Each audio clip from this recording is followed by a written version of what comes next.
czas refleksji, czas przemyśleń, czas interpretacji tego, co Jowisz, czyli wielki benefik, przyniósł nam, odkąd wszedł do bliźniąt pod koniec maja tego roku. Retrogradacja rozpoczęła się 9 października i będzie trwać aż do 4 lutego 2025 roku. Co to dla Ciebie oznacza? Ja nazywam się Astroliza i przygotowałam odczyt na energię ogólnie Jowisza w retrogradacji w bliźniętach oraz na odczyt dla poszczególnych znaków. Zacznijmy od tego, jako że teraz już wiem, że jednak słuchacie początków, zacznijmy od tego, jak w ogóle Jowisz ma się w tych bliźniętach. I słuchajcie, Jowisz w bliźniętach jest na wygnaniu. On nie czuje się tam dobrze. Na wygnaniu co to oznacza? To oznacza, że ta planeta jest w swoim przeciwnym znaku. Jowisz włada strzelcem i rybami i on w bliźniętach nie czuje się dobrze. Dlaczego nie czuje się dobrze? Ponieważ Jowisz jest to planeta ekspansji. Jest to planeta ekspansji, a w bliźniętach to jest spory multitasking. Bliźnięta, wiedza z każdej strony, zadania z każdej strony, tu, tam i Jowisz nie wie, gdzie poszerzać, nie wie, gdzie wyolbrzymiać, nie wie, gdzie przynosić więcej. Albo przynosi w każdej tej sferze i jesteśmy przytłoczeni wtedy tą energią. Słuchajcie, ogólna energia Jowisza w bliźniętach to jest, przede wszystkim musimy zwrócić uwagę też na same bliźnięta, które są rządzone Merkurem. Jowisz w bliźniętach to przede wszystkim jest ekspansja poprzez komunikację, czyli poszerzanie naszych horyzontów poprzez wymianę informacji, naukę, interakcje społeczne. Oprócz tego jest to taka energia skupiona na różnorodności, a nie na głębi, czyli tak jak Jowisz zazwyczaj dąży do głębokiego zrozumienia, tak w bliźniętach jest to raczej chęć poznania wielu tematów, ale może brakować tej wnikliwości w te tematy. Z drugiej strony mamy też elastyczność myślenia. Jowisz w bliźniętach zdecydowanie sprzyja otwartości umysłu i zdolności do rozważania różnych perspektyw. Ale możemy mieć oprócz tego rozproszenie uwagi, ponieważ trudno jest skupić się na jednym celu lub jednej filozofii życiowej, bo chcemy poznać wszystkie, po prostu tak działa Jowisz w bliźniętach. I to jest charakterystyczne i dla osób, które mają urodzeniowo Jowisza w bliźniętach i podczas tego tranzytu możemy po prostu widzieć tą energię, odczuwać tą energię w tym domu, w którym mamy bliźnięta. Z drugiej strony, oczywiście mamy wyzwania, które wynikają z tego, że Jowisz jest na wygnaniu. Mamy brak stabilności. Jowisz w swoim naturalnym znaku, naturalnym środowisku, on dąży do spójnego światopoglądu. A w bliźniętach jest to trudne, ponieważ wszystko jest ciekawe, chcemy poznać jak najwięcej, jak najszybciej i trudno jest się tutaj ugruntowić, ustabilizować.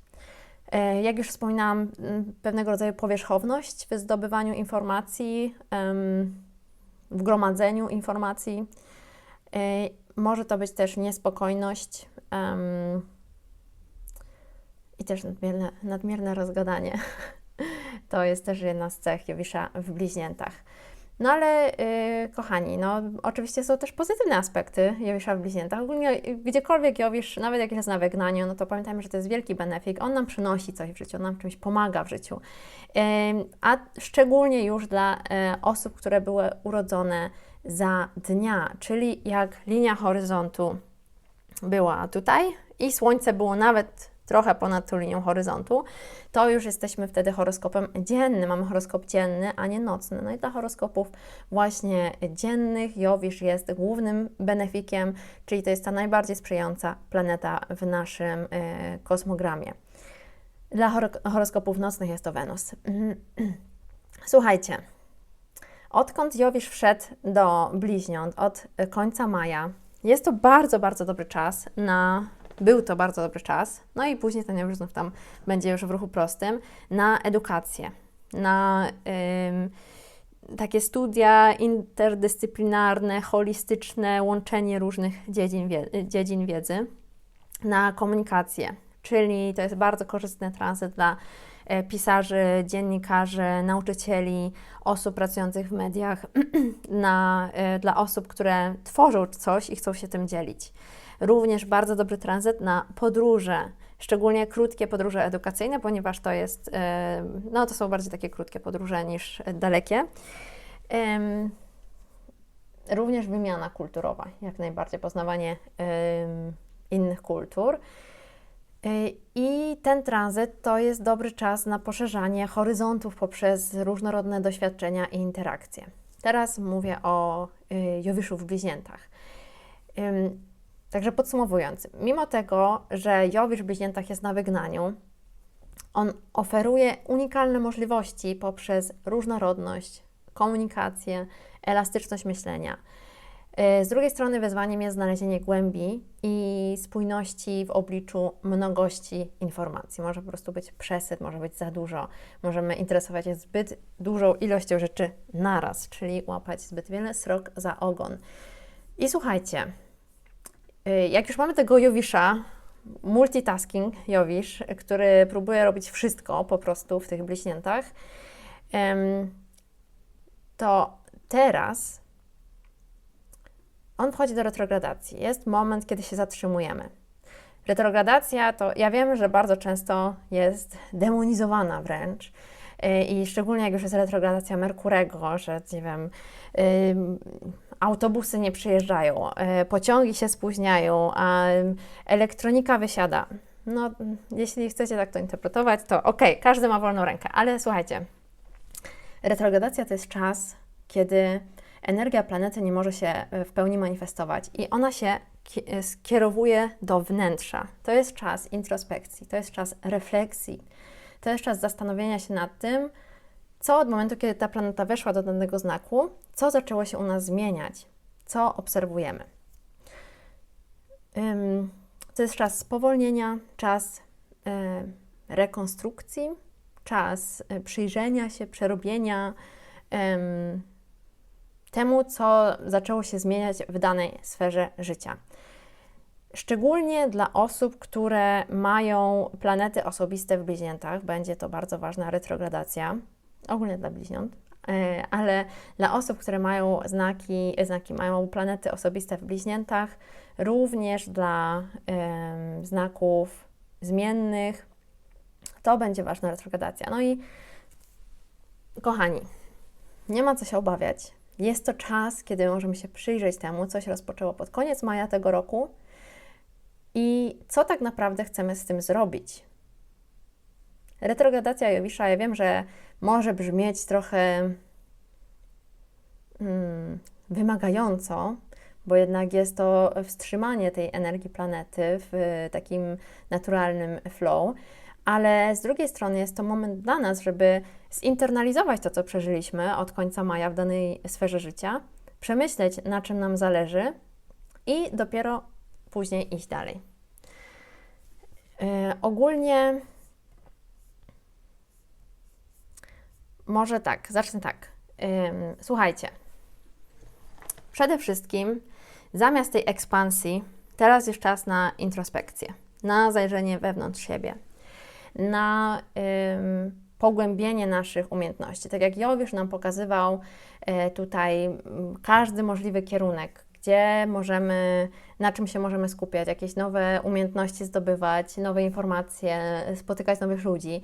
Tak teraz my możemy to pogłębiać. Mamy czas retrogradacji, zwalniamy, zadajemy sobie pytanie, po co ja w ogóle to robię? Po co ja robię te rzeczy?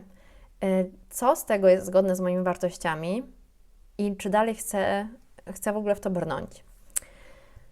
Jest to dobry czas na zastanowienie się nad swoimi wierzeniami, nad jakimiś przekonaniami, na zastanowienie się nad metodami, które służą nam do nauki, czyli nad tym, jak się uczymy, na zastanowienie się nad naszą komunikacją.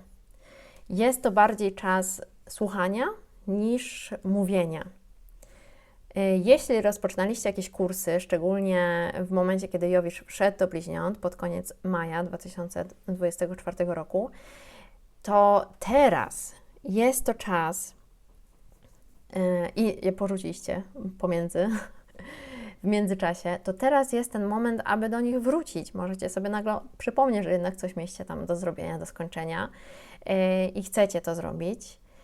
I to jest ten moment, to jest bardzo dobry moment. Ta retrogradacja to jest świetny czas właśnie na to. Takie ogólne tematy retrogradacji Jowisza w bliźniętach to przede wszystkim jest dyskurs o informacji, o tym, jak dzielimy się informacjami w społeczeństwie, o etyce w mediach, o zrozumieniu technologii, a nie dalszym rozwoju. Oczywiście dalszy rozwój też będzie, ale bardziej skupiamy się na tym, żeby zrozumieć, jaki ta technologia może mieć wpływ. I tutaj, jak przygotowywałam się do tego, wybierałam takie główne sfery, w których można zauważyć tą i Jowisza w bliźniętach i tą retrogradację, to przypomniała mi się książka, która się nazywa Algorytmy matematyczne broń zagłady. I muszę sprawdzić autorkę. Algorytmy matematyczne broń matematycznej zagłady, przepraszam. By Katie O'Neill. Napiszę na dole. Jest to bardzo ciekawa książka o tym, jak algorytmy mogą mieć jakiś bias. Teraz mi się przypomniało co do tego, że zatrzymujemy się, żeby zrozumieć technologię, zanim zaczniemy ją dalej poszerzać, eksplorować, udoskonalać. Oprócz tego jest to też czas skupiania na społeczności, ta retrogradacja w bliźniętach, na ponownym połączeniu się z innymi, czyli jeśli zawieraliśmy jakieś znajomości, ale nie były to głębokie znajomości, to teraz jest ten moment, aby do nich powrócić. Jest to czas refleksji, kolejnego przemyślenia, jakie są moje wartości, jakie są relacje, które tworzę, jak się komunikuję ze światem. Ogólnie bardzo dużo tutaj będzie o komunikacji, ponieważ jednak bliźnięta to jest przede wszystkim komunikacja, tak samo ich władca, czyli Merkury. Oprócz tego tematem, który jest ważny podczas tej retrogradacji, to są krótkie podróże albo środki transportu do krótkich podróży, czyli na przykład auto, kupno auta i tu zawsze podczas jakiejkolwiek retrogradacji warto jest przemyśleć kilka razy, zanim się na coś zdecydujemy. Jest to czas, kiedy my mamy tą energię, mamy tą moc w sobie, żeby rzeczywiście się zreflektować, żeby zajrzeć w nasz wewnątrz i sprawdzić, czy to, co kupujemy, czy to, jak pożytkujemy naszą energię, czy to jest właśnie zgodne z naszą tożsamością. Oprócz tego jest to czas na reewaluację naszej edukacji. Zdecydowanie. Ta retrogradacja to też dobry moment na uczenie się języków obcych. Ogólnie sam Jowisz w bliźniętach jest dobrym momentem na naukę języków obcych, ale podczas retrogradacji możemy się skupić bardziej na pogłębieniu naszych metod nauki. I słuchajcie, ja tutaj podam z mojego przykładu. Ja od kilku tygodni, w sumie mogę powiedzieć od kilku miesięcy, biorę lekcje 1 na 1 hiszpańskiego, ponieważ odwiedzała mnie teściowa, która mówi tylko w tym języku i chciałam ją dobrze ugościć. I zastanawiałam się, jak chciałabym uczyć się tego języka, bo wiadomo, jest bardzo dużo dostępnych informacji w internecie, jest dużo szkół, ale ja wiem po iluś latach i próbach nauki różnych języków, że dla mnie najlepszą metodą jest uczenie się 1 na 1 i w ten sposób też do tego podeszłam. Z drugiej strony, teraz jak rozpoczęła się retrogradacja i wizyta mojej teściowej się skończyła, to zmieniłam mój fokus. Już wiem, że nie uczę się tylko dlatego, żeby się z nią dobrze dogadać, ale dlatego, że chcę osiągnąć jakiś poziom, który mi później pozwoli osiągnąć inne cele w życiu. I to też było akurat, jak rozpoczynała się ta retrogradacja. Więc to jest moment na przemyślenie tego, czego chcemy się jeszcze nauczyć, co rozpoczęliśmy, jaką naukę rozpoczęliśmy pod koniec maja i jak możemy to pogłębić. Co odrzucamy, a co z nami zostaje.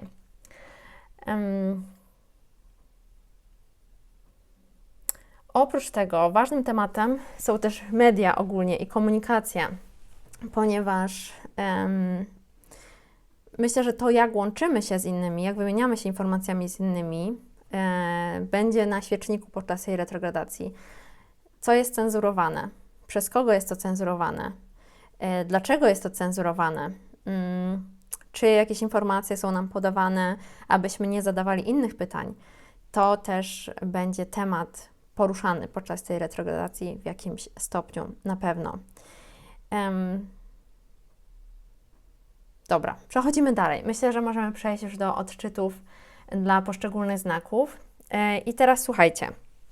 Podczas odczytów zwróćcie uwagę przede wszystkim, zapamiętajcie, zapiszcie sobie może, który dom to u Was bliźnięta, który dom to strzelec i ryby, które domy to strzelec i ryby, ponieważ te domy są też władane Jowiszem i to jest dość istotne dla tego odczytu. Pracuję w systemie całych znaków i to oznacza, że po 30 stopni przypada u mnie na każdy znak. Jeśli pracujecie lub znacie swój kosmogram w Placydiusie, który jest bardzo popularnym systemem, to sprawdźcie również ten drugi dom, który Wam wyjdzie, jeśli bliźnięta są gdzieś tam pomiędzy. Jeśli nie wiecie, ogólnie cały ten odczyt skupiać się będzie głównie na ascendencie, więc jeśli nie znacie swojego ascendentu, to sprawdźcie sobie albo na astro.com, albo astrosig.com, jaki macie ascendent. Jest to bardzo ważne.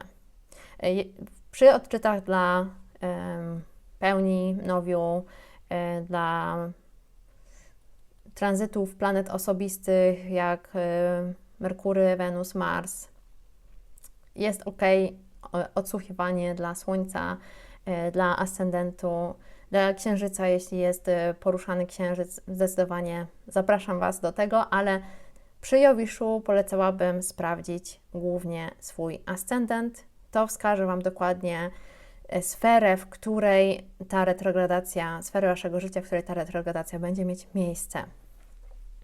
I teraz przechodzimy dalej. Zaczynamy od baranów. Barany, witam Was serdecznie. Osoby spod znaku barana, witam serdecznie. Mam nadzieję, że październik jest dla Was, rozpoczął się dla Was dobrze i słuchajcie, Jowisz wszedł do retrogradacji 9 października. Będzie tam aż do 4 lutego 2024 roku. Powiedzcie mi, co zaczęło się zmieniać u Was, jeśli chodzi o komunikację lub krótkie podróże od końca maja, ponieważ wtedy Jowisz wszedł do bliźniąt. I teraz tak, Jowisz retrogradujący przez trzeci dom to jest przede wszystkim skupienie się na komunikacji. To jest czas na przemyślenie naszego sposobu komunikacji i również na przemyślenie tego, jak zdobywamy wiedzę. Sfera życia, której dotyczy ta retrogradacja, to są komunikacja, jak już mówiłam, to są też krótkie podróże i relacje z rodzeństwem. Słuchajcie, osoby spod znaku barana, kochane barany, Jowisz włada Waszym domem 9 i Waszym domem 12, więc tutaj dużo może być o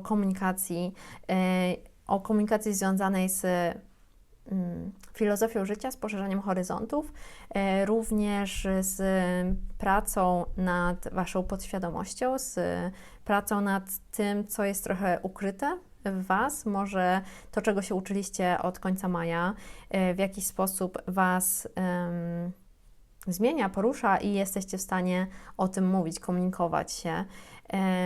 Również może odbywaliście jakieś krótkie podróże, które są dla Was po prostu rozwijające. One zmieniają Wasz światopogląd.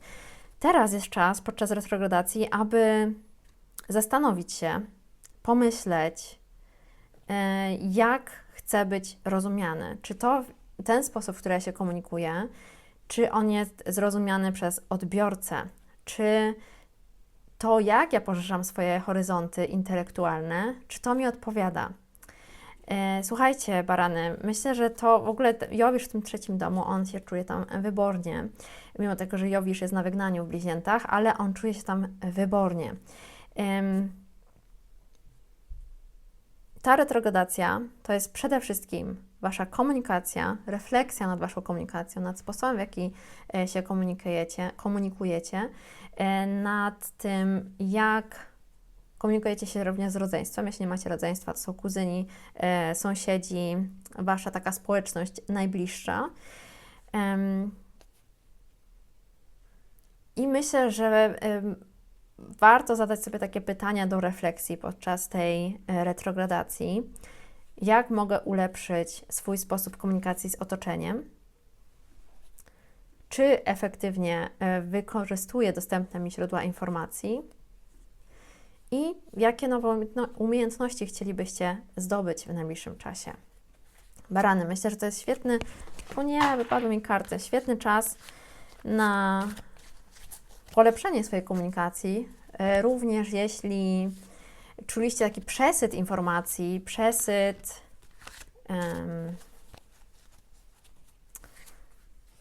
taki szum bardziej medialny i to Was tak trochę przytłaczało, może denerwowało, to teraz jest dobry moment, aby to przesiać, zobaczyć, co Wam służy, co Wam nie służy. I będę dla Was wyciągać kartę. Wszystkie karty mi lecą.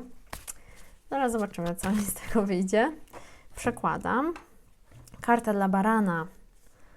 Barany, macie księżyc i już odczytuję dla Was znaczenie tej karty. Jest to tarot zodiaków. Tarot zodiaku. Księżyc 51, już szukam. Karta na retrogradację Jowisza. Księżyc, ryby. Księżyc zaprasza nas do obserwowania naszej bardziej ukrytej i intymnej strony z bliska. Związana z intuicją, głębokimi wizjami, emocjami, kobiecością, marzeniami oraz zdolnościami parapsychicznymi karta Księżyca wyraźnie wybrzmiewa w rybach. Księżyc prosi nas o zbadanie naszych ciemniejszych stron, bo tylko poprzez integrację każdej części możemy dostąpić bardziej kompletnego i satysfakcjonującego duchowo życia.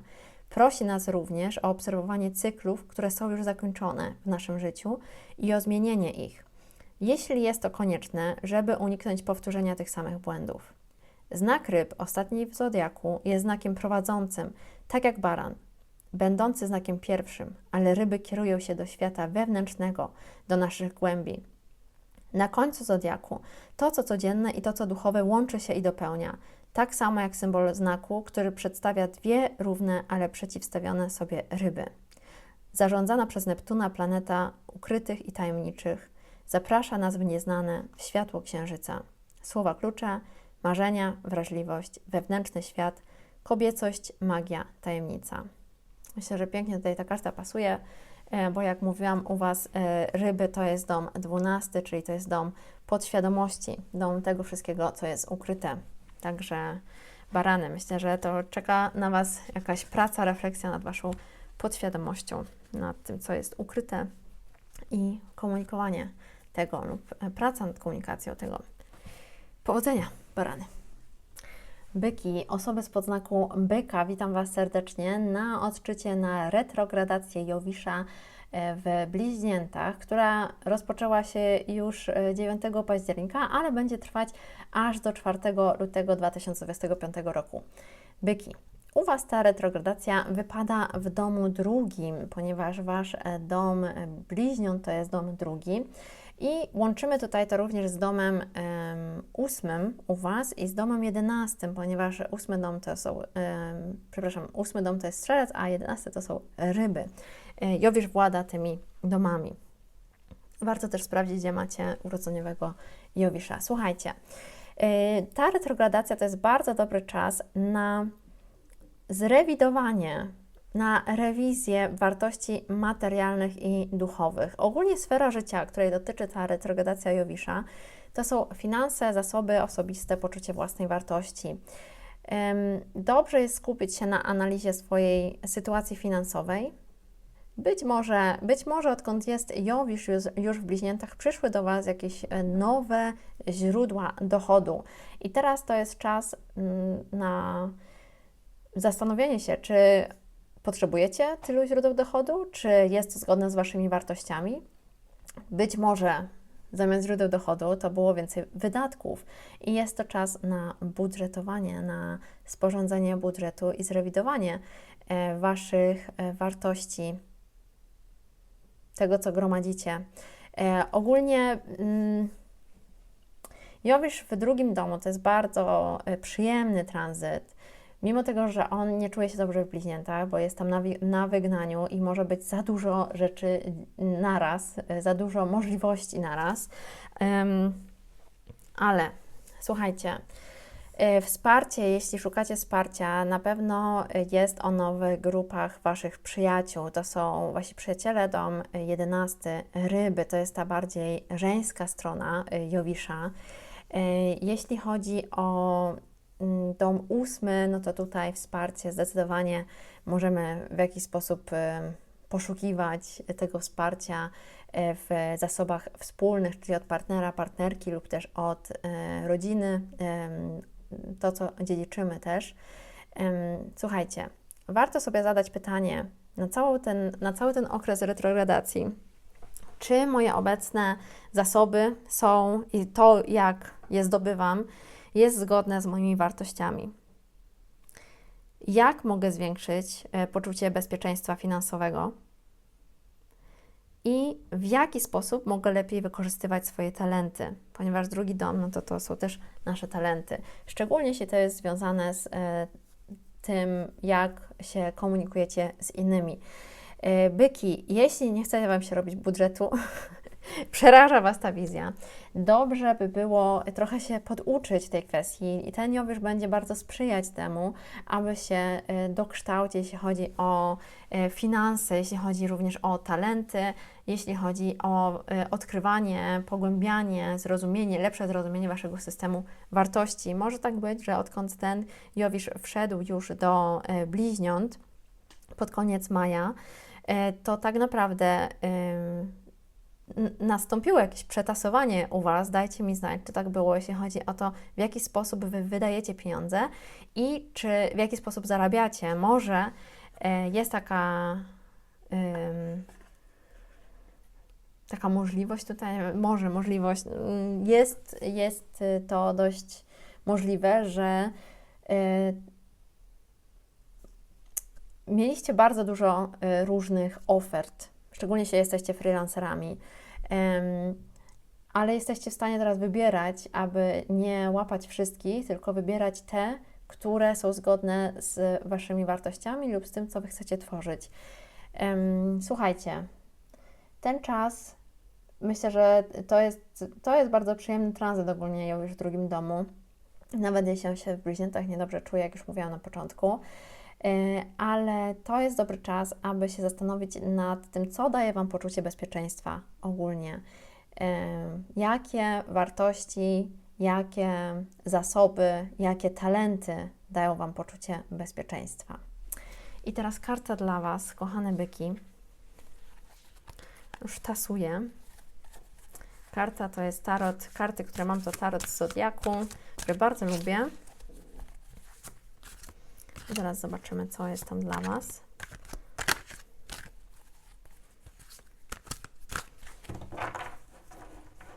Przekładam. Ok, dla Was jest śmierć. Karta śmierci, byki. Karta śmierci.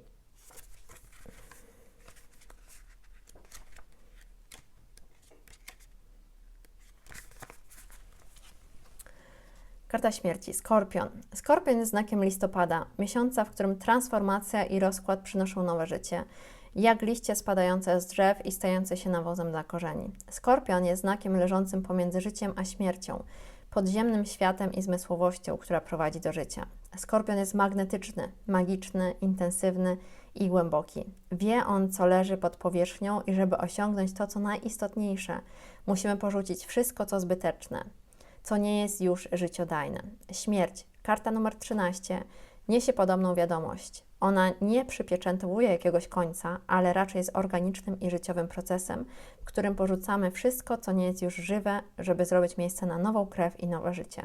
Słowa klucze, tajemnica, magia, głębia, sierp, obcinanie suchych gałęzi, życie. Myślę, że to jest bardzo dobra karta dla Was, ponieważ tak naprawdę może już jakiś styl życia Wam nie służy po prostu, styl życia lub to, na co wydajecie Wasze zasoby lub te talenty, które, nie talent, tylko bardziej w sumie hobby, albo to, jak wydajecie pieniądze, nie są zgodne z tym, jak możecie się rozwijać i teraz macie czas podczas tej retrogradacji Jowisza, aby się temu dobrze przyjrzeć. Powodzenia, byki! Zapraszam bliźnięta. Zapraszam osoby spod znaku bliźniąt, bliźnięta. Witam Was serdecznie. Jak tam się macie? Odkąd Jowisz wszedł do Waszego pierwszego domu, czyli od końca maja, 26 maja 2024 roku, Jowisz wszedł do bliźniąt. I słuchajcie, Jowisz w bliźniętach jest na wygnaniu. Ta energia nie może do końca się dobrze ukazywać. Nie jest pełna, jak na przykład by była u siebie w Strzelcu czy w Rybach. Ale z drugiej strony Jowisz jest planetą beneficzną, czyli ona przynosi nam jakieś podarki od losu. Słuchajcie, co się u Was zmienia? Co się u Was powiększa? Dajcie mi znać, jestem bardzo ciekawa. Jowisz przechodzący przez pierwszy dom, myślę, że to jest bardzo pozytywny ogólnie tranzyt. Sfera życia, której dotyczy i Jowisz w bliźniętach u Was i ta retrogradacja, o której zaraz będę mówić, to przede wszystkim tożsamość, wizerunek osobisty, również nowe początki. Wszystko to, co jest związane z naszą powłoką, naszą ziemską powłoką, z tym, jak widzą nas inni. Retrogradacja to jest bardzo dobry czas, aby pochylić się nad tym, kim chcemy być, kim chcecie być, bliźnięta. To jest moment, aby ponownie odkryć siebie tak naprawdę i ponownie odkryć swoje cele życiowe. Dobry moment na autorefleksję, na głęboką autorefleksję i na planowanie przyszłości. Jowisz Was będzie tutaj mocno wspierać, więc to, jak Wy chcecie się ukazywać światu, teraz jest moment, żeby przemyśleć. Ogólnie, odkąd Jowisz wszedł do bliźniąt, to jest taka, wiecie, kulminacja w zakresie naszej tożsamości, tego, co możemy robić i nagle mamy bardzo dużo różnych możliwości z prawej i z lewej i jest taka mnogość pomysłów, co może też być przytłaczające. Dlatego właśnie ten Jowisz w tych bliźniętach się średnio czuje, bo jest za dużo wszystkiego. I wszystko niby idzie dobrze, ale jest to powierzchowne, nie ma miejsca, nie ma przestrzeni na głębie. Podczas tej retrogradacji my mamy moment spowolnienia, moment, aby zobaczyć, co się zaczęło zmieniać, odkąd Jowisz wszedł do bliźniąt i co tak naprawdę nam z tego służy, nad czym chcielibyśmy się pochylić, w co chcielibyśmy wejść głębiej, co jest zgodne z naszymi celami życiowymi, co jest zgodne z naszymi wartościami. I takie pytania, które warto sobie zadać podczas tej retrogradacji, to kim naprawdę jestem i kim chcę się stać? Jakie aspekty mojej osobowości wymagają rozwoju? I czy moje obecne cele życiowe są zgodne z moim prawdziwym ja? Myślę, że to są główne pytania, które warto sobie zadać podczas tej retrogradacji Jowisza. Oczywiście zapraszam Was do przesłuchania pierwszej części, jeśli jeszcze tego nie zrobiliście, która jest bardzo ważna, żeby zrozumieć ogólnie tą energię. Jak wyrażacie siebie, bliźnięta? To jest bardzo ważne. Jak wyrażacie siebie? Jak komunikujecie się ze światem? Jak pokazujecie się światu? Jestem ciekawa. I karta dla Was na retrogradację. Pamiętajcie, że czas na przemyślenia macie do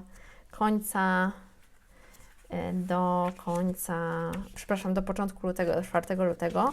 I karta dla Was to jest 2 mieczy.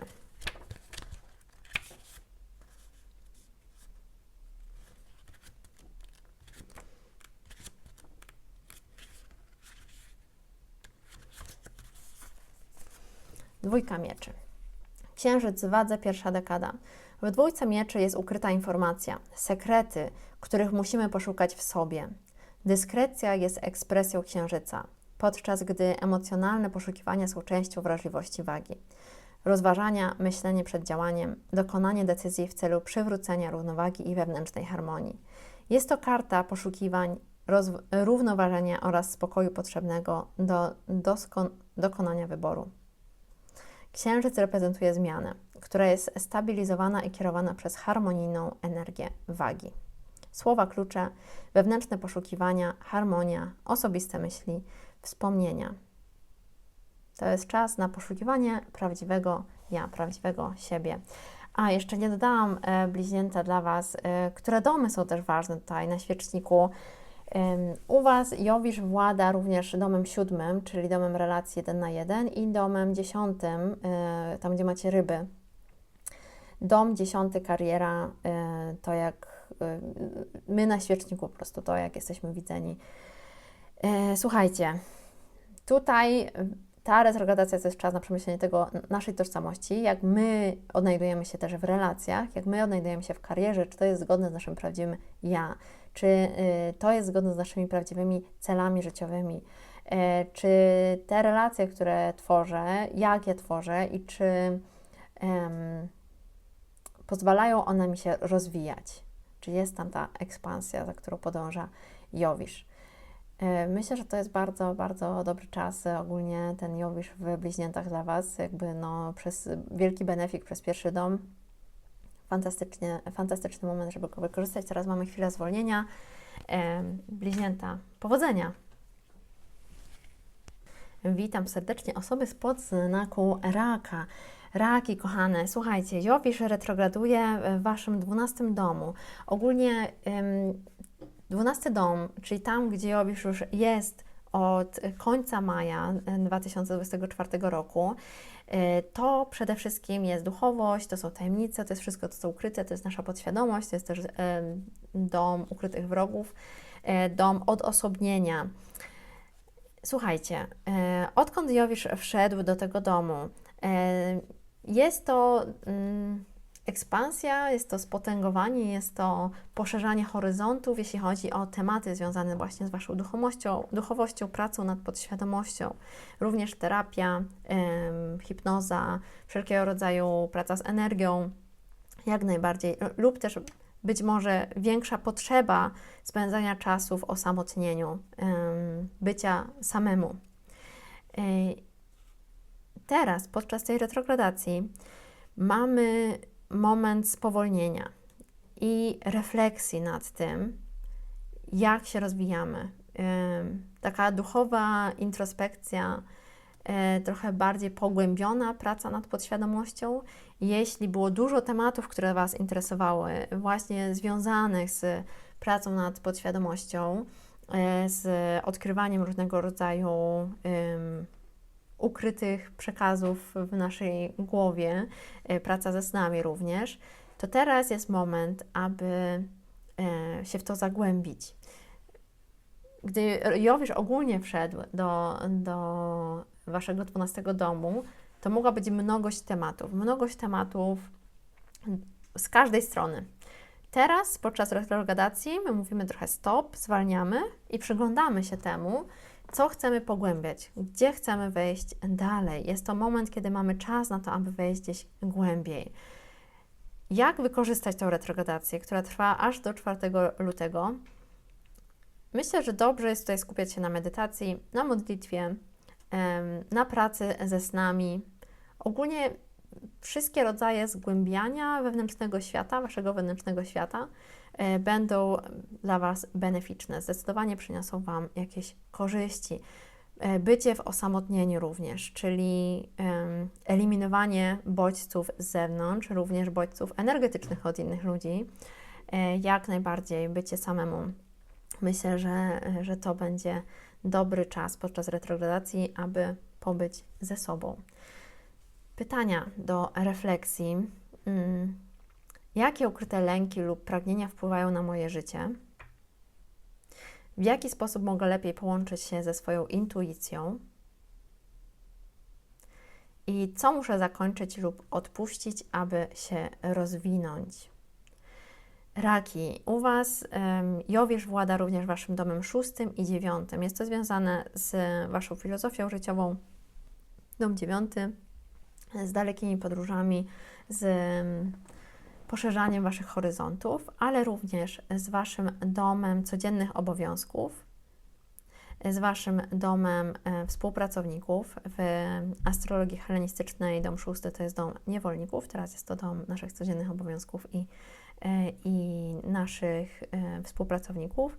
Również dom małych zwierząt i dom, który wskazuje nam na obszary związane ze zdrowiem. Słuchajcie, dobrze jest podczas tej retrogradacji przyjrzeć się wszystkim tym obszarom, co się u Was zaczęło zmieniać od końca maja tego roku. Teraz jest szansa, aby pochylić się nad tym, co Wam służy, co Wam nie służy z tych zmian, z tego, co do Was przychodziło. I karta dla Was, raki.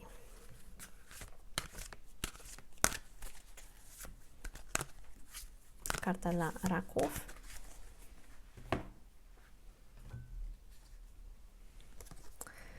Wieża. Wieża dla raków. Widzę, że wielkie arkana dzisiaj grają głównie.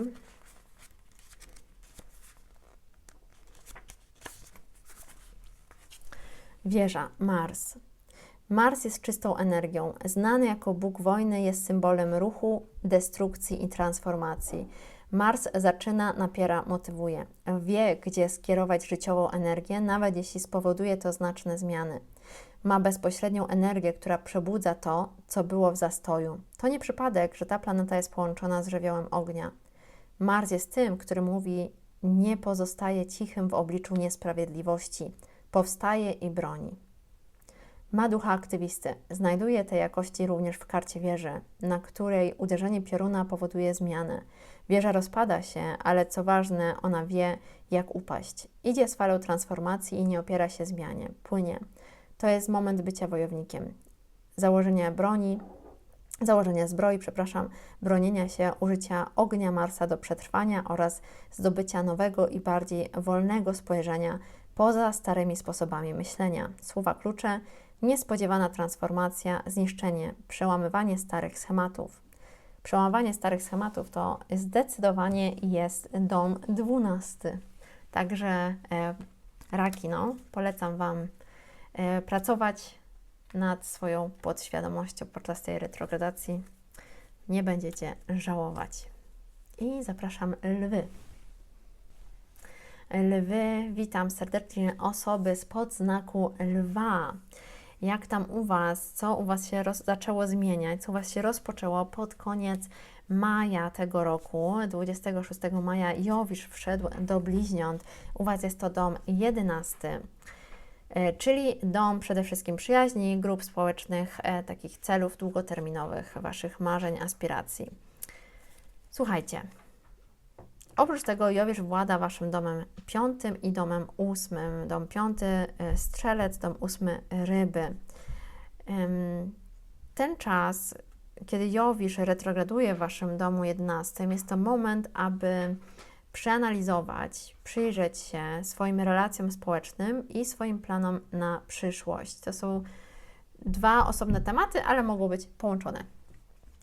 Dobrze jest teraz przyjrzeć się relacjom, jakie macie z innymi, relacje z Waszymi przyjaciółmi szczególnie i pogłębić je być może. Jeśli rozpoczęliście jakieś relacje, nowe relacje, to jest czas na to, aby się w nie zagłębić, aby to połączenie między Wami a innymi było głębsze, ponieważ Jowisz w bliźniętach, on tak bardziej po łebkach, to są takie networkingowe spotkania, trochę jak speed dating, powiedziałabym.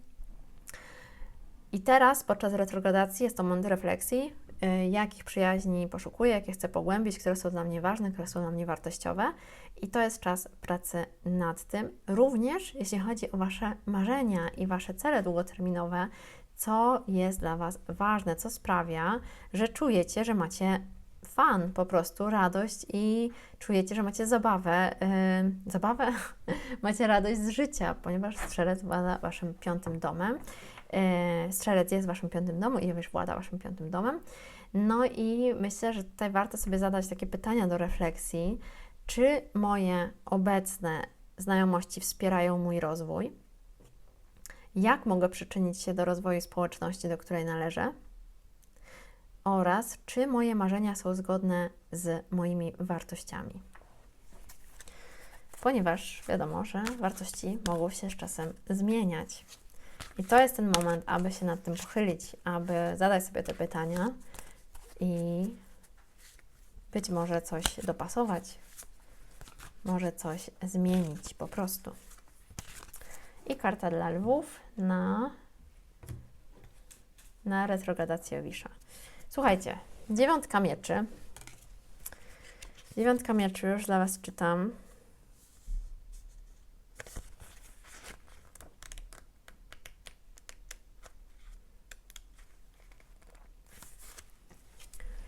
Dziewiątka mieczy. Mars w bliźniętach, druga dekada. Postać, która znajduje się na 9 mieczy, jest niespokojna. Wydaje budzić się z koszmarów w ciemnościach nocy, a za nią znajduje się 9 ostrych mieczy. Jest to karta niepokoju, paranoi i wewnętrznego konfliktu. Można powiedzieć, że znajdują się tutaj fizyczne i zamanifestowane cechy Marsa, pełna pasji twórcy, tak jak i cechy bliźniąt, znaku powietrznego skupione na racjonalnym myśleniu oraz jasnej i obiektywnej komunikacji. Umysł i serce spotykają się i ścierają ze sobą. Musimy jednak pamiętać, że nie jest tak źle, jak wydaje się, oraz żeby otworzyć okno o poranku i wpuścić nowe światło i pozwolić cieniom się rozpłynąć. Jest to czas, żeby obiektywnie rozpatrzeć sytuację na nowo. Słowa klucze: koszmar senny, pasja kontra racjonalność, potrzeba oceny sytuacji. Powodzenia, lwy! Witam wszystkie osoby spod znaku Panny. Witam Was serdecznie. Słuchajcie, mamy odczyt teraz na retrogradację Jowisza, która rozpoczęła się już 9 października i będzie trwać aż do 4 lutego 2025 roku.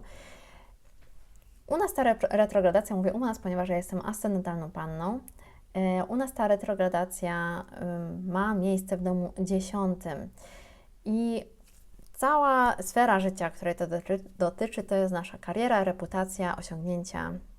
To, jak widzą nas inni, nie chodzi tutaj o ascendent, ale my na świeczniku, to jest takie uznanie społeczne. To jest czas na rewizję naszych celów zawodowych i statusu społecznego. Odkąd Jowisz wszedł do bliźniąt, czyli pod koniec maja tego roku, panny miałyśmy szansę na to, aby, może nie szansę, ale mogły przychodzić do nas różne możliwości dodatkowe związane z karierą, statusem społecznym lub taka potrzeba uczenia się również, być może nowe kontakty, które były bardziej biznesowymi kontaktami. Panny. Teraz, podczas tej retrogradacji, mamy szansę, aby przyjrzeć się temu, co nam tak naprawdę służy, co jest zgodne z naszymi wartościami, czy to, co my robimy, jest tym, co naprawdę chcemy robić. I ja podam Wam z mojego osobistego przykładu, jak podchodzę do tej retrogradacji, która jest w 10 domu. Zdecydowanie, odkąd Jowisz wszedł do retrogradacji, odczuwam taką potrzebę przemyślenia, czy to, co robię, to jest na pewno to, co chcę robić, moja praca taka codzienna, czy lepiej byłoby zmienić pracodawcę, czy lepiej byłoby poszerzyć moje umiejętności, mój wachlarz umiejętności, aby skupić się na czymś nieco innym, czy to, jak jestem widziana w pracy, czy mi to wystarcza i czy za kilka lat również chcę dalej to robić. Jak to ma się z moimi wartościami, dlaczego w ogóle to robię. I zapraszam Was do zadania sobie pytań, panny, czy moja obecna kariera przynosi mi satysfakcję? Jak mogę lepiej wykorzystywać swoje umiejętności w pracy? Co mogę zrobić, aby poprawić swoją reputację zawodową? Słuchajcie, jako że mamy jednak tą retrogradację w znaku powietrznym, tutaj bardzo dużo jest o komunikacji. Czy ja komunikuję też moje potrzeby w pracy? Czy ja komunikuję moje umiejętności? Skupiamy się tutaj też mocno na tym, w jaki sposób się komunikujemy. Panny, no myślę, że to jest dla nas ciekawy czas. Ogólnie muszę Wam jeszcze powiedzieć, że za każdym razem, jak jest jakiś wielki benefit przechodzący przez mój dom kariery, to ja akurat nie, mimo tego, że nie sprawdzam tego kalendarza dzień po dniu i czasem kupuję bilety lotnicze pół roku wcześniej, to tak się zdarza, że ja właśnie wtedy zaczynam urlop i wylatuję gdzieś do Azji. Nie wiem, może powinnam to się na tym skupić i bardziej zagłębić, dlaczego tak jest. Ponieważ teraz jak Jowisz wszedł do bliźniąt, to ja akurat nie poleciałam na 2 tygodnie do Japonii. A rok wcześniej Wenus przechodziła przez bliźnięta i ja wtedy też poleciałam do Japonii.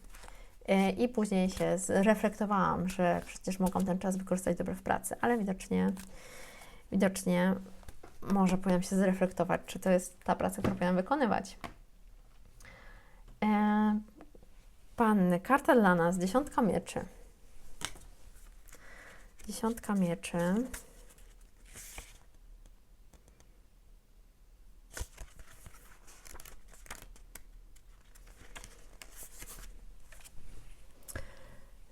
Dziesiątka mieczy. Słońce w bliźniętach, 3. dekada.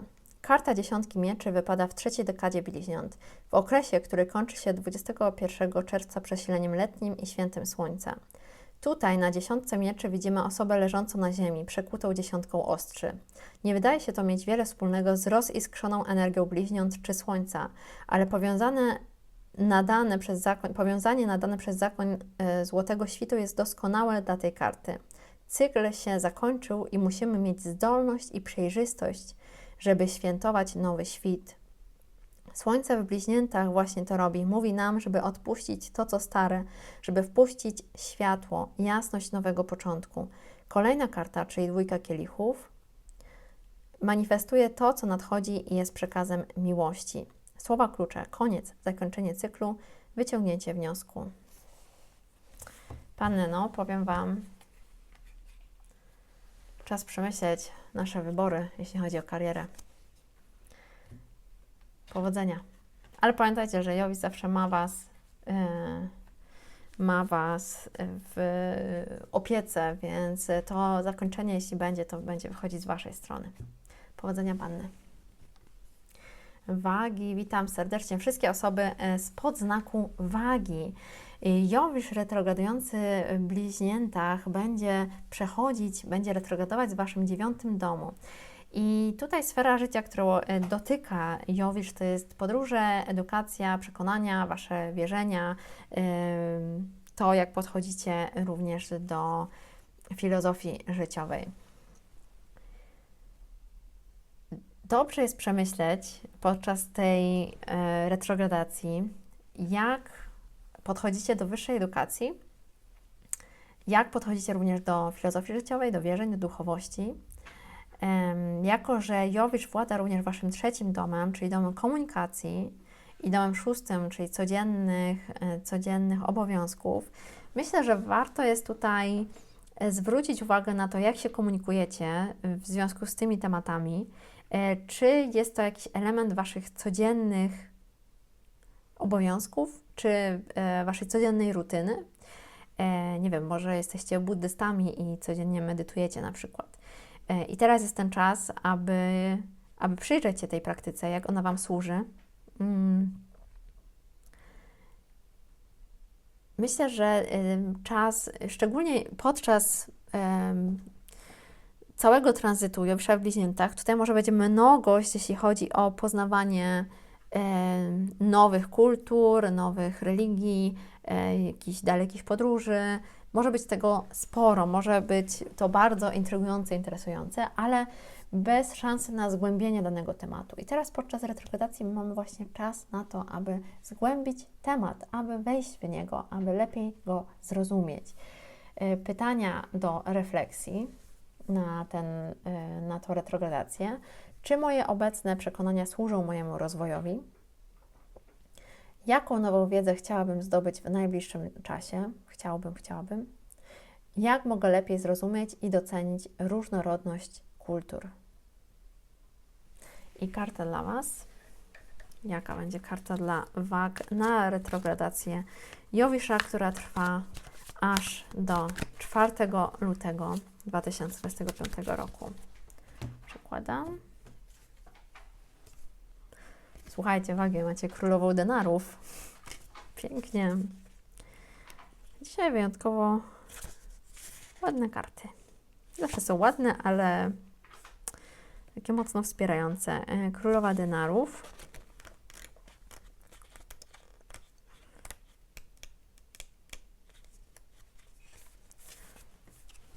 Królowa denarów. Woda i ziemia. Królowa denarów jest uosobieniem matki natury. Jej ziemia łączy się z wodą, stając się płodną ziemią, glebą na nasiona, zdolnością do słuchania i praktycznej odpowiedzi na potrzeby wszystkich. Ona jest tą, która karmi, odżywia i znajduje w codziennym życiu natychmiastowe rozwiązanie pojawiających się problemów. Jej twórcze zdolności błyszczą, kiedy może zrobić coś, aby nakarmić innych w jakiejkolwiek dziedzinie. Jest ona również królową dbania o siebie. Wie, że nasze ciało jest naszą świątynią i wie, jak o nie zadbać. Zakorzeniona i obecna, emanuje ona ziemską, scentrowaną siłą. Tak jak cesarzowa, królowa denarów doświadcza świata poprzez wszystkie zmysły i jest z nimi głęboko w kontakcie. Słowa klucze, pielęgnacja, dbanie o siebie, zdolności twórcze, zmysły. No słuchajcie, jest tutaj i o dbaniu o siebie codziennym i tak jak mówiłam, u Was ten 6. dom jest istotny, ponieważ 6. dom to są ryby dla wag. I oprócz tego mamy trochę o komunikacji, tutaj o dzieleniu się tym, czego się nauczyliście, czego się uczycie, więc myślę, że ta karta świetnie pasuje na tą retrogradację. Mimo tego, że ta retrogradacja to jest bardziej czas słuchania niż mówienia, to myślę, że takie refleksyjne dzielenie się Waszymi przemyśleniami jak najbardziej jest na miejscu, odpowiednie dla tego tranzytu. Powodzenia wagi. Myślę, że to będzie bardzo ciekawe dla Was tranzyt. Skorpiony, osoby spod znaku Skorpiona, witam Was serdecznie na odczycie na retrogradację Jowisza, która będzie trwać aż do 4 lutego 2025 roku. I u Was ta retrogradacja wypada w domu 8. Słuchajcie, ogólnie sfera życia, której dotyczy ten tranzyt Jowisza w Bliźniętach i ta retrogradacja Jowisza, to jest transformacja, po prostu transformacja. To są wszelkiego rodzaju tematy tabu, to jest też psychologia, zasoby wspólne, to są podatki, to jest ten 8 dom, to jest taki trochę worek na bardzo dużo tematów, które są niełatwe, które są, w ogóle ten 8 dom to jest takie połączenie świata żywych ze światem metafizycznym. Ten świat żywych tak niedobrze zabrzmiał, ale chodzi mi bardziej o połączenie tego świata fizycznego ze światem metafizycznym. I to jest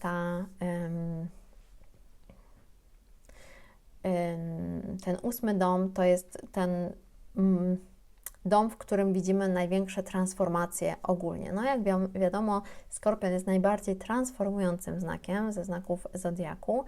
I tak jak Jowisz, który wszedł do Bliźniąt pod koniec maja, on mógł Wam przynieść mnogość różnego rodzaju tematów. Wszystko, co jest związane właśnie z tematami tabu, z intymnością, z okultyzmem, z psychologią, z zasobami wspólnymi, mogło być tego sporo.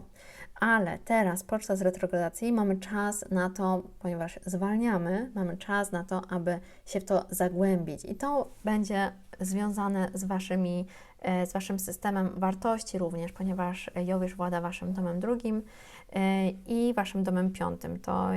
To macie ryby, a dom 2 to jest strzelec. Słuchajcie, jak wykorzystać ten okres głębokiej transformacji, rewizji Waszych zasobów, również Waszych wspólnych zasobów.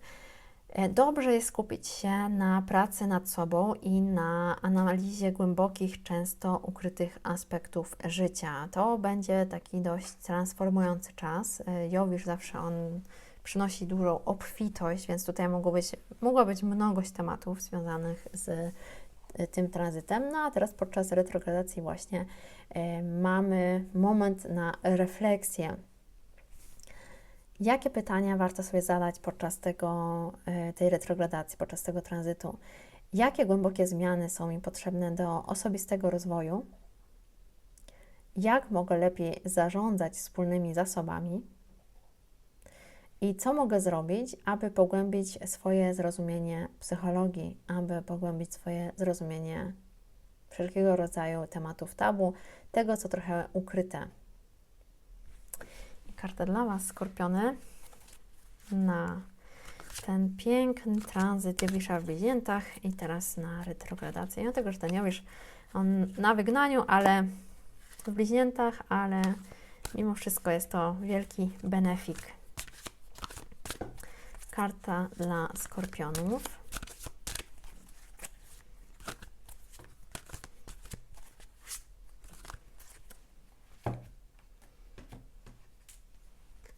Karta dla Was, Księżyc. I już czytam opis tej karty.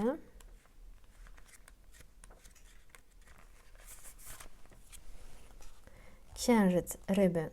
Księżyc zaprasza nas do obserwowania naszej bardziej ukrytej i intymnej strony z bliska. Związana z intuicją, głębokimi wizjami, emocjami, kobiecością, marzeniami oraz zdolnościami parapsychicznymi karta Księżyca wyraźnie wybrzmiewa w rybach. Księżyc prosi nas o zbadanie naszych ciemniejszych stron. 8. dom. Prosi nas o zbadanie naszych ciemniejszych stron, bo tylko poprzez integrację każdej części możemy dostąpić bardziej kompletnego i satysfakcjonującego duchowo życia. Prosi nas również o obserwowanie cyklów, które są już zakończone w naszym życiu i o zmienianie ich, jeśli jest to konieczne, żeby uniknąć powtórzenia tych samych błędów. Znak ryb, ostatni w zodiaku, jest znakiem prowadzącym, tak jak baran, będący znakiem pierwszym. Ale ryby kierują się do świata wewnętrznego, do naszych głębi. Na końcu zodiaku to, co codzienne i to, co duchowe, łączy się i dopełnia. Tak samo jak symbol znaku, który przedstawia dwie równe, ale przeciwstawione sobie ryby. Zarządzana przez Neptuna, planeta rzeczy ukrytych i tajemniczych, zaprasza nas w nieznane światło Księżyca. Słowa klucze, marzenia, wrażliwość, wewnętrzny świat, kobiecość, magia, tajemnica.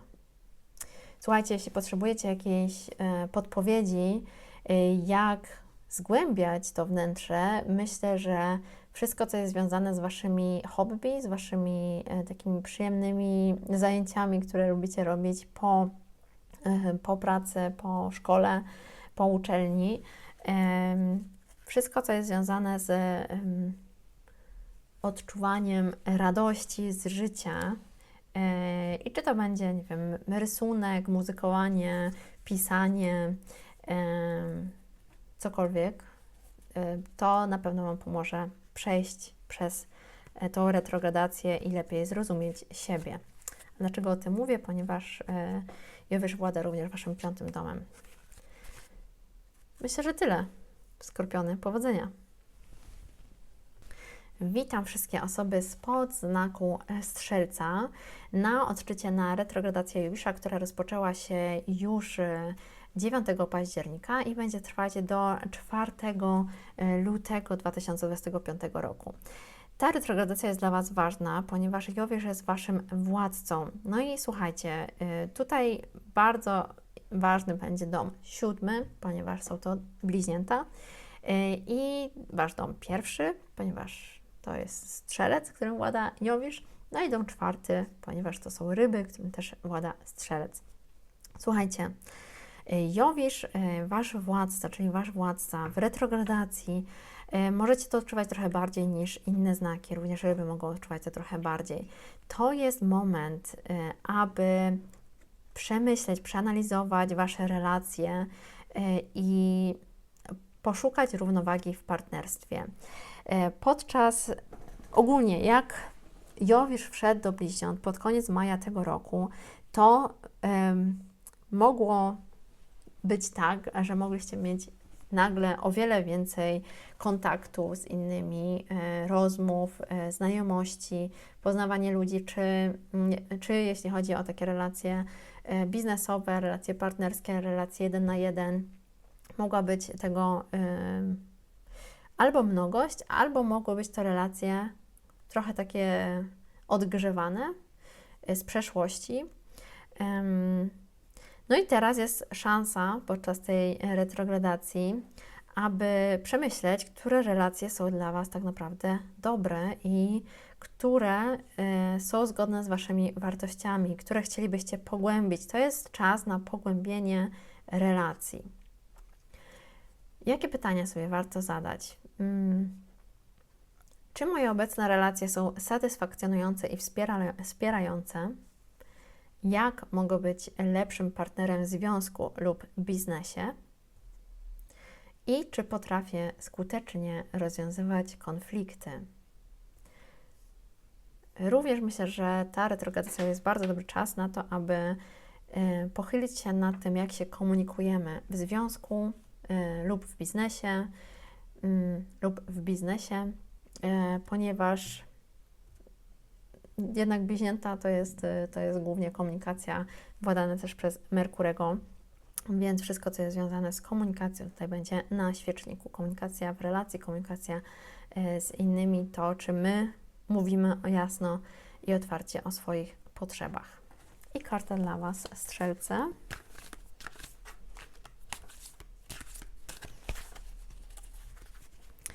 Karta dla Strzelców na retrogradację Jowisza w Bliźniętach.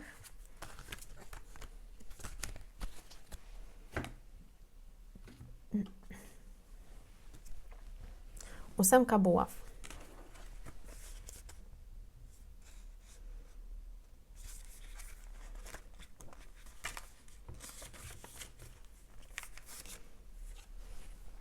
Ósemka buław. Merkury w Strzelcu, pierwsza dekada. Merkury w połączeniu ze Strzelcem wzmacnia swoją moc komunikacji. Na tej karcie planeta szybkości i przekazywania informacji łączy się ze znakiem, który skupia się na celu i osiąga go poprzez jasne wyrażanie swojej intencji, lepiej niż jakikolwiek inny znak. Merkury jest posłańcem, Strzelec mówi jak jest. Kiedy napotykamy tę kartę, musimy czekać na przybycie ważnej wiadomości, na to, żeby w końcu uwolniło się coś, co utknęło, na przybycie rozwiązania. Jesteśmy na właściwym miejscu, we właściwym czasie. Słowa klucze, synchroniczność, przybywająca wiadomość, rozwiązanie. No myślę, że lepszej karty nie mogło być dla Was, Strzelce, na tą retrogradację Jowisza. Otwarta komunikacja, jak najbardziej, jasne wyrażanie Waszej intencji. Powodzenia podczas tej retrogradacji. Nie mogę już wypowiadać tego słowa. Powodzenia, Strzelce. Witam serdecznie wszystkie osoby spod znaku Koziorożca na odczycie na retrogradację Jowisza w Bliźniętach, która rozpoczęła się 9 października i będzie trwać aż do 4 lutego 2025 roku. Słuchajcie, u Was ten Jowisz teraz tranzytuje przez dom 6 i ta retrogradacja jest w domu 6, czyli tam, gdzie są bliźnięta u Was. Oprócz tego ważny będzie dla Was dom 12, ponieważ to jest Strzelec, Jowisz włada Strzelcem, i dom 3. Dom 3, ponieważ to są ryby i Jowisz włada również rybami. Dom 6, przede wszystkim praca, zdrowie, codzienne rutyny, jak najbardziej te tematy są tutaj na świeczniku. To jest leitmotiv Waszego tranzytu Jowisza. Tranzyt Jowisza przez Bliźnięta rozpoczął się już 26 maja tego roku, więc tam mogła być mnogość tematów, więcej pracy, więcej zadań, więcej projektów, więcej tematów związanych ze zdrowiem, z codziennymi rutynami, być może więcej wiedzy zdobywanej, jak na przykład efektywniej pracować, jak efektywniej działać. Słuchajcie, podczas retrogradacji mamy czas na to, aby zwolnić, skupić się na pogłębianiu wiedzy. Jest to czas na rewizję Waszych codziennych obowiązków i Waszego zdrowia. Koziorożce, no mam nadzieję, że nie przesadzacie z tym natłokiem pracy. Skupcie się trochę na poprawie Waszego zdrowia i na organizacji codziennego życia, tak aby służyło Wam, a nie skończeniu listy z zadaniami. Pytania do refleksji na ten tranzyt dla Was to: jak mogę ulepszyć swoją codzienną rutynę? Co mogę zrobić, aby poprawić swoje zdrowie fizyczne i psychiczne? I to psychiczne zdrowie będzie bardzo ważne też, ponieważ Jowisz włada Waszym 12 domem. Także jeśli może niekoniecznie rozpoczynałabym od razu terapię, jeśli nad nią się zastanawialiście, ale bym przemyślała to. I jak podczas każdej retrogradacji, zanim coś rozpoczniecie, i to będzie duża decyzja, przemyślmy 2 razy. I jak jesteśmy już pewni, że jest to zgodne z naszymi wartościami, że jest to zgodne z tym, co chcemy zrobić, to wtedy działamy. Trzecie pytanie. Czy moja praca przynosi mi satysfakcję i rozwój? Jest to moment, kiedy możecie się też nad tym pochylić. Strzelce. Myślę, że tutaj przede wszystkim otwarta komunikacja będzie dla Was bardzo istotna, ponieważ macie też Jowisz włada Waszym 3. domem i przemyślenie Waszej komunikacji, może nie dzielicie się tym, co tak naprawdę, jakie są Wasze intencje, co byście chcieli. Może się zapracowujecie, a wystarczyłoby powiedzieć w pracy, że potrzebujecie więcej czasu na coś tam, na wykonanie jakiegoś zadania, albo że potrzebujecie mieć dłuższą przerwę podczas dnia, albo że stawiacie na swoje zdrowie i fizyczne, i psychiczne i chcecie pracować w mniejszym wymiarze godzin, co jest bardzo popularne w niektórych krajach, ale chyba w Polsce jeszcze nie. Nie chodzi mi, żeby przejść na pół etatu, tylko żeby zmniejszyć ilość godzin do, 80%. Do przemyślenia zostawiam, bo to musi być zgodne z Waszymi wartościami i tym, czy Wasza codzienna rutyna działa dla Was, czy jest dobra dla Was, dla Waszego zdrowia, dla Waszego samopoczucia, czy dla kogoś innego. To jest główne pytanie. Teraz karta dla koziorożców. Karta dla koziorożców to jest paź denarów. I słuchajcie, już paź denarów.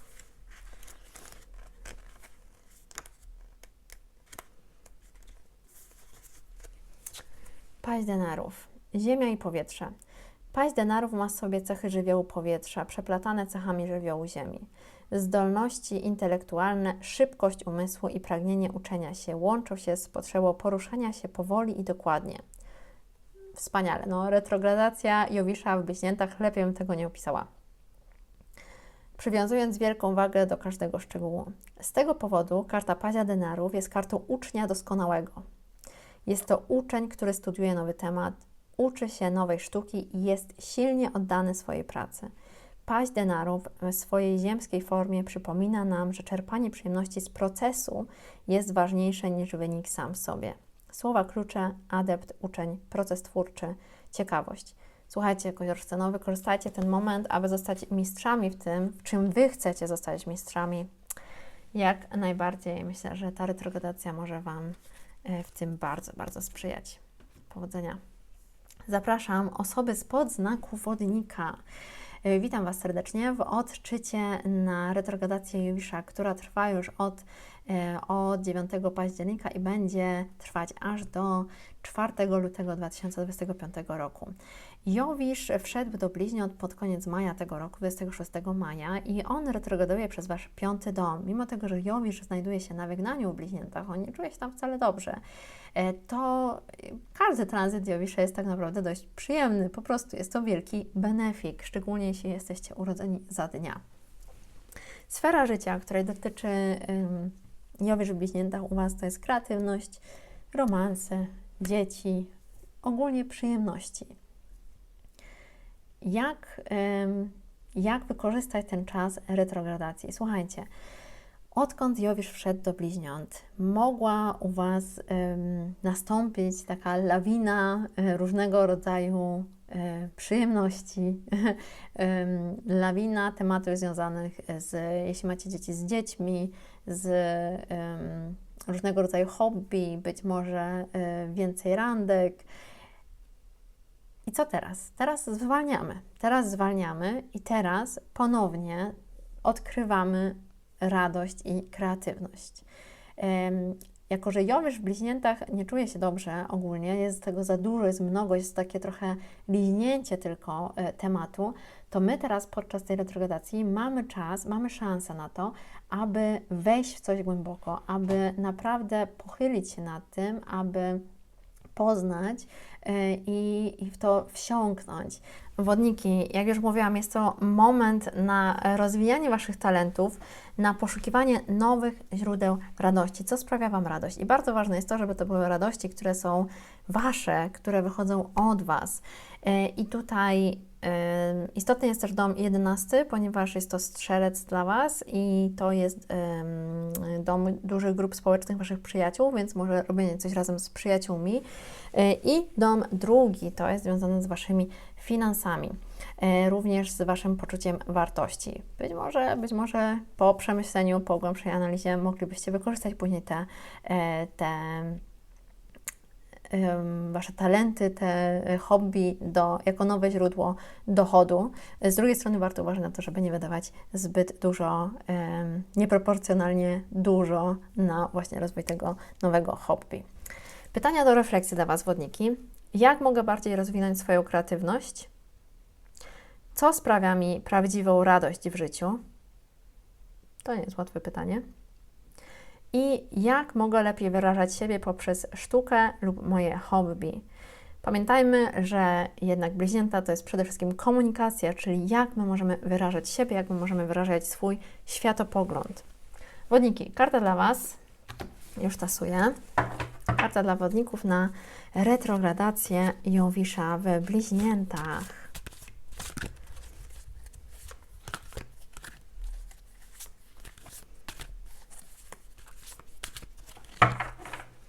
Przekładam.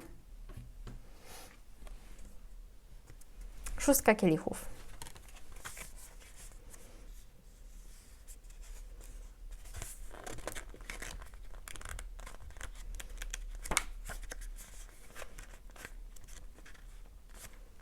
Szóstka kielichów. Słońce w Skorpionie, druga dekada. Szóstka kielichów jest kartą niewinności, dzieciństwa i wszystkiego, co rozumiemy i o czym wiemy, że musimy to zachować na emocjonalnym poziomie. Tak objawia się Skorpion, kiedy Słońce jest na jego pozycji. Skorpion ma tendencję do zachowania tego, o czym wie, że jest cenne.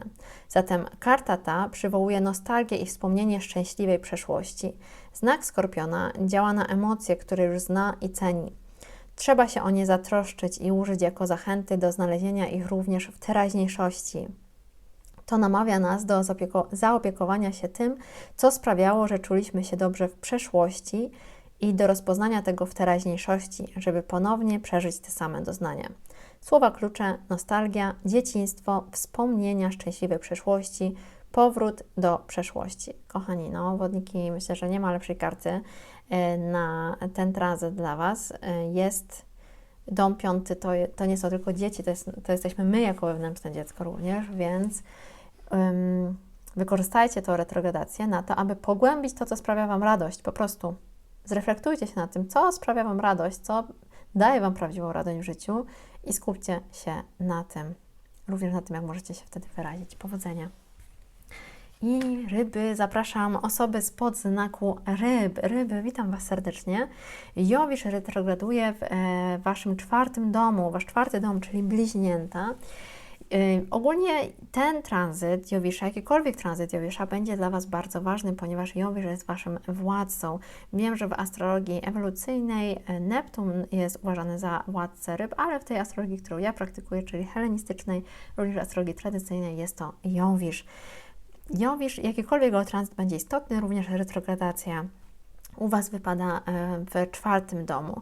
Ważny będzie też dla Was dom 1, czyli ryby, Wasz ascendent, i dom 10, strzelec, ponieważ Jowisz również włada strzelcem. Słuchajcie, sfera życia, której dotyczy ta retrogradacja, to jest dom, rodzina, emocje, emocjonalne bezpieczeństwo, i ta retrogradacja rozpoczęła się już 9 października, będzie trwać do 4 lutego. Podczas retrogradacji my się zastanawiamy, my się reflektujemy, my patrzymy, przyglądamy się, zgłębiamy to, co do nas przyszło, od kiedy ta planeta, czyli Jowisz, wszedł do bliźniąt. Jowisz wszedł do bliźniąt 26 maja. Co się zaczęło u Was zmieniać, jeśli chodzi o temat domu, o temat Was w domu? Co oznacza dla Was prawdziwy dom? Również czy jest tutaj jakieś wsparcie lub napięcie związane z Waszą karierą? To będzie ta oś dom, kariera, wy. Wy jako wasza tożsamość. Ta retrogradacja Jowisza to jest okres refleksji nad korzeniami i fundamentami waszego życia. Tak naprawdę. To jest czas zgłębiania się w fundamenty waszego życia, przyglądanie się waszym korzeniom, być może jakieś zachowania, które wypływają na wierzch teraz, one są gdzieś głęboko bardzo zakorzenione i dziedziczone po waszych przodkach. Także słuchajcie, jak dobrze wykorzystać jest tą retrogradację? Skupić się na budowaniu silnych fundamentów emocjonalnych, na poprawie relacji rodzinnych również, na zastanowienie się nad tym, jak moja rodzina na mnie wpływa i jak ja wpływam na moją rodzinę. Pytania do refleksji na ten czas to, co oznacza dla mnie prawdziwy dom? Jak mogę poprawić swoje relacje rodzinne? I tutaj bardzo mocno jest o komunikacji ogólnie ten tranzyt, no bo jednak bliźnięta to jest przede wszystkim komunikacja rządzona Merkurym. I oprócz tego ostatnie pytanie, które dla Was przygotowałam, to co mogę zrobić, aby czuć się bardziej zakorzeniony i bezpieczny? Cała ta retrogradacja Jowisza dotyczy Waszego domu, refleksji nad domem, nad przeszłością i nad tym również nad teraźniejszością i nad przyszłością, jaki dom Wy chcecie budować, co daje Wam emocjonalne bezpieczeństwo. Retrogradacja Jowisza w 4. domu to nie jest najlepszy moment, jeśli chcielibyście na przykład podpisywać umowę na budowę domu albo na kupno działki, ale z drugiej strony to jest bardzo dobry moment na to, żeby przejrzeć te umowy 5 razy albo 10 razy i dopiero wtedy rozpocząć jakieś działanie. Więc wszystko tutaj będzie dotyczyć Waszego domu, korzeni, zrozumienia tego, skąd niektóre Wasze zachowania wypływają. Być może to, co robicie, jeśli to jest związane z Waszą karierą, też jest powiązane z Waszym domem lub z tym, czego oczekiwali od Was rodzice na przykład. I teraz jest moment refleksji właśnie nad tym. Skupienie jest przede wszystkim na domu, rodzinie, na korzeniach, ale również na komunikacji. I karta dla Was, ryby. Karta dla ryb to jest 2 kielichów. Słuchajcie, 2 kielichów dla Was. Wenus w raku, 1. dekada. Kiedy Wenus wchodzi do raka, możemy doświadczyć rozwoju naszych emocji, szczególnie tych związanych z miłością i relacjami, czyli dokładnie tym, co znajdujemy na 2 kielichów. 2 postacie spotykają się i stykają kielichami, co symbolizuje emocjonalną bliskość i odkrycie. Jest to pierwszy etap relacji, w którym nie znamy jeszcze drugiej osoby na głębszym poziomie, ale czujemy do niej pociąg i zauroczenie. Ten proces niekoniecznie odnosi się tylko do relacji między 2 osób, ale również do relacji, jaką możemy mieć z projektem, miejscem czy doświadczeniem. Słowa klucze: spotkanie, relacja, zakochanie się, wymiana emocjonalna. Powodzenia, ryby!